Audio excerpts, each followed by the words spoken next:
Hi, I'm Tim. Welcome to our channel, and thanks for logging on. If you enjoy these videos, do me a favor and subscribe to our YouTube channel right here at Watchbox Reviews. I would really appreciate it, and I promise you, I'll update daily. If you like this watch, you can see it and purchase it on our website, thewatchbox.com.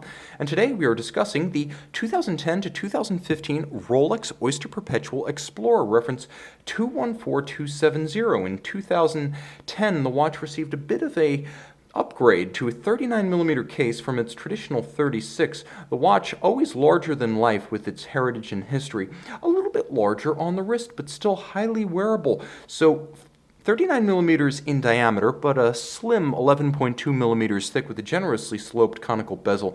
It will slide underneath any cuff, jacket, or shirt. Lug-to-lug, a reasonable 47.4mm, and with solid end links included, still a very manageable 49 millimeters across the wrist all told. My 16cm circumference wrist wears it easily, but I would recommend it for wrists as small as 13.5cm circumference.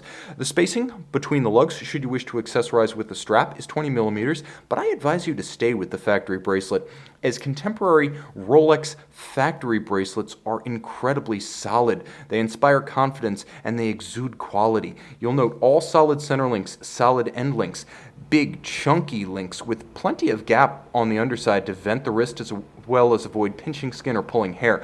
Milled out solid clasps, rock solid in fact, you will note, featuring the clamshell style closure of the harder core Rolex sports watches, and even a little bit of a art and artistry angle, as the clamshell is designed to fit flush both on top and along the flanks, with a kerf to dig under the 5-point coronet to open it up. And this not being strictly an entry-level model, it does have some interior polish and finish. You will note Rolex's 5mm EasyLink quick adjustment present and correct. Unlike the Oyster Perpetual, you do have that tool-free adjustment built in, and though it's somewhat difficult to portray on camera, you can see it from this angle, there are incremental adjustment notches inside the clasp that you can use for fine-tuning without EasyLink or without removing any individual links. So if you have your strap tool handy, you will be able to size precisely on the fly without removing any links. Now, the timepiece is traditionally profiled. The case got bigger, but it lost none of its traditional grace. This is not the Rolex Super Case.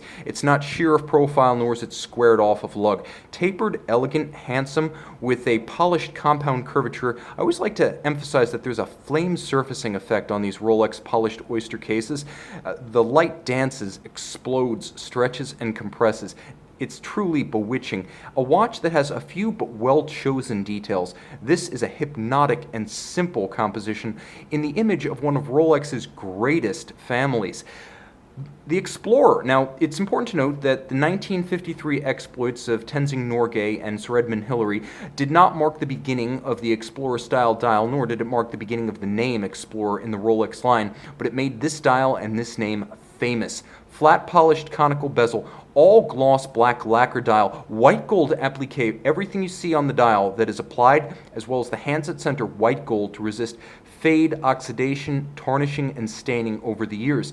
The watch plenty loomed, but what sets the 2016 from the 2015 model is the difference between the amount of gold used on the tri-Arabics.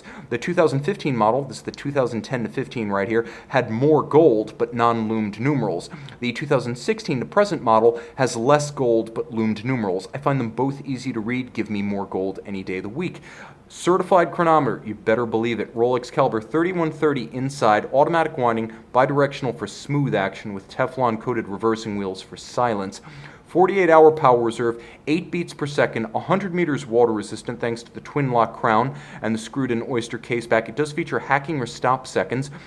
For shock resistance, it has a full balance bridge and a free sprung balance. For anti-magnetism, it has a Parachrom blue oxidized niobium zirconium Rolex Parachrom alloy, so that resists magnetism. It's the hairspring composition. The hairspring shape is an overcoil to resist gravitational or positionally induced timing deviation. All Rolex inside and out, and crafted of Rolex's extreme anti-corrosive 904L proprietary steel. Finally, Rolex stamping rather than machining its cases because it's more expensive, but it's also more durable. See this legend and make it yours on the Watchbox.